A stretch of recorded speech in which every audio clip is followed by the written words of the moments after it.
farther. Or the left more, left more, left more, left more, left more. Okay, right there.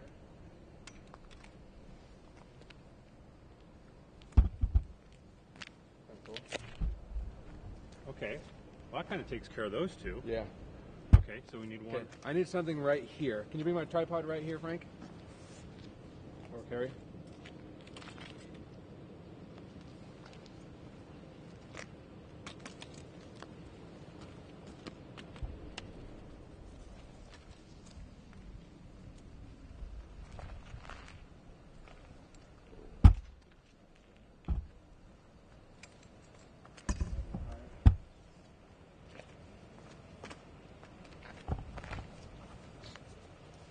So we're going to light this little ghost town, and we've got, there's 3 signs up at the top, and we're going to snoot the flashes. Is that the right word? A grid. Grid the flashes, so the light is more directional and doesn't spread out as much, so we can hopefully light up each 3 of those signs. It'll act more like a small spotlight. This is definitely the most complicated lighting setup that we've done so far in this trip, because there's going to be 5 lights. 1 on each of the signs, and then 2 down below to light the inside. So if this comes together, it's going to look really cool. So we're going to do a couple of shots.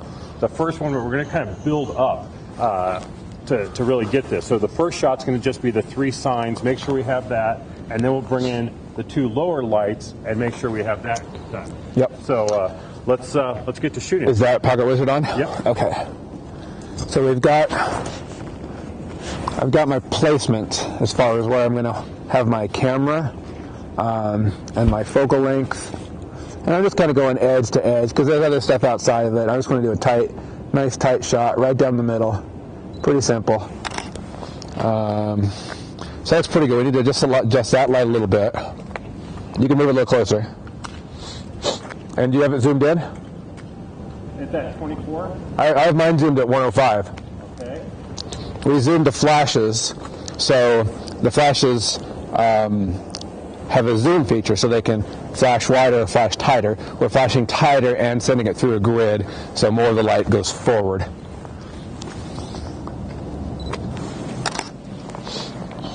Bitchin', that's perfect. All right. That's good. All right, let's bring in the small flash. And that one actually might be just a tad bit brighter now. Okay, it's on multi. Okay, let's put it on. Okay, try that. Try that again. There we go. All right. Good. All right, so we've got all 5 flashes are firing now. And we've got the 3 placed on top. We're going to place the other 2. We're going to stick one behind one of the vertical supports on this side, and one behind a vertical support on that side. And we may need to adjust the output of them. We'll have to do a test shot and see. Rather than doing a light metering, we're just going to shoot it, look at the histogram, and go. Real good. Real good. What happened? I got a light that's not powering up. Okay, so we got to replace the battery. Yeah, batteries, like Kay said earlier, batteries go cold or go dead in the cold. I had to switch a pair of mine out too on a flash that we hadn't even used today. So I'm going to swap out the batteries, and I'm going to do that one flash is over there. Carrie? Yeah. You got one place? Okay, so we got 4 now.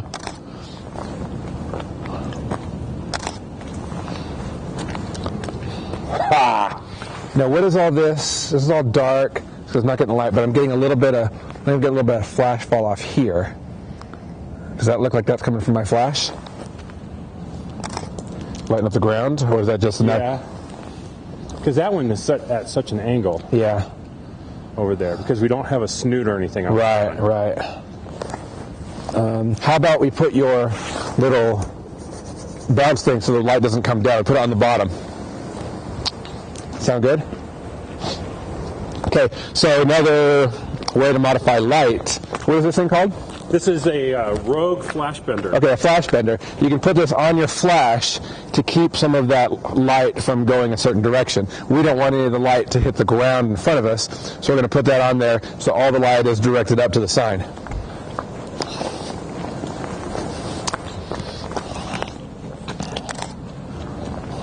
Perfect. There we go.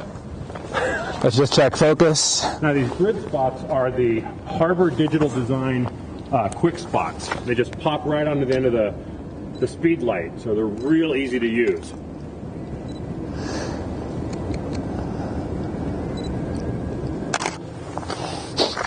Oh, something didn't fire. Let's try it again. Hang on. Okay, there we go. Perfect. Nice. Okay, now that's a good exposure. We got a little light in the trees. Everything else is black. Looks like it's straight. ISO 400, 3.2 aperture, 1/60th. All of our flashes are at quarter power. Yep. Pretty much, and you know, it's pretty cool. So we've got all our flashes set up. We've tested them, quarter power on all 5 of them, 3 on the signs above, 2 on the end shooting in, and we get our shot right here. Yeah, we've got the Harbor Digital Designs quick spots on 2 of them. We've got a Rogue flash bender on another to stop some light spill, and the 2 that are on the ground are just bare lights, just barely pointed up. Everything's set at quarter power, and we're adjusting the exposure using the aperture on the camera. And I'm shooting at 3.2 aperture at ISO 400. That gives me a good exposure for the quarter power that we're putting out, and it's wide enough that widened aperture is fine. We'll have everything generally in focus, and it'll look good. And the shutter, it really doesn't matter because without any of this light, it's pitch black here right now. So we're not picking up any ambient light whatsoever. So the shutter speed is basically irrelevant to us. We'll do a couple. We'll do one. I'm doing one at 1/60th, which is kind of my default shutter speed just for safety's sake. Let's do one more. Okay, so we got them all the flashes are dialed in, and we're going to take the shot. Good. Looks great. Yeah. We got this one, and on to the next spot. On to the next spot. Here we go. And it is cold.